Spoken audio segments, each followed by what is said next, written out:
নমস্কার বন্ধুরা, অপুর সংসার চ্যানেলে আপনাদের সবাইকে স্বাগত জানাই। আজ বানাবো শীতকালে দারুণ টেস্টি একটি রেসিপি, সবজি ধনেপাতার রেসিপি। এই রেসিপি কিন্তু গরম ভাত কিংবা রুটির সাথে দুর্দান্ত লাগে। এই রেসিপি বানাতে কিন্তু কোনো মশলাও লাগবে না এবং কোনো ঝামেলাও নেই।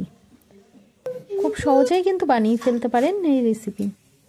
তো কড়াইতে প্রথমে সর্ষের তেল দিয়ে দিচ্ছি 5 ফোড়ন, চেরা কাঁচা লঙ্কা আর আগে থেকে কেটে রাখা শিম ও বেগুন। তারপর একটু নুন হলুদ দিয়ে সবজিগুলো ভেজে নিতে হবে।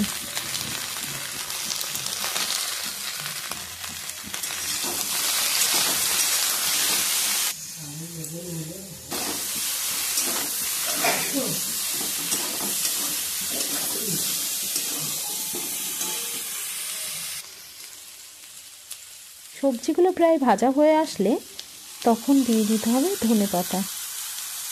তো ধনেপাতা কিন্তু এখানে একটু বেশি পরিমাণে দেওয়ার চেষ্টা করবেন, তাহলে কিন্তু সবজিটা খেতেও খুব ভালো লাগবে।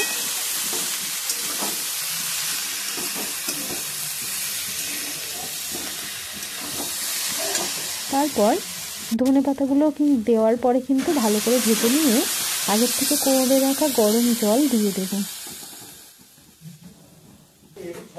তারপর ঢাকনা বন্ধ করে কিছুক্ষণ রান্নাটা করতে হবে।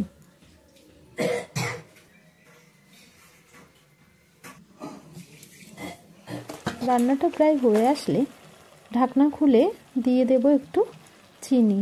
সবজিটা যেহেতু মিষ্টি মিষ্টি হবে সেই জন্য দিয়ে দিতে হবে একটু চিনি।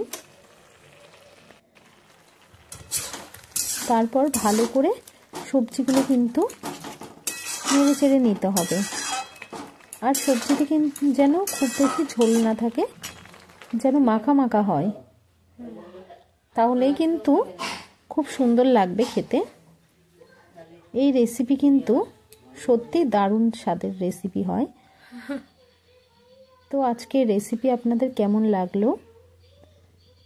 রেসিপি যদি ভালো লেগে থাকে তাহলে লাইক, কমেন্ট, শেয়ার করার অনুরোধ রইল। সবাই ভালো থাকবেন, সুস্থ থাকবেন, সবাইকে ভালো রাখবেন। এইরকমই নতুন নতুন ভিডিও পেতে চ্যানেলটিকে সাবস্ক্রাইব করে নিন। আজ এই পর্যন্ত, আবার দেখা হবে অন্য কোনো নতুন কোনো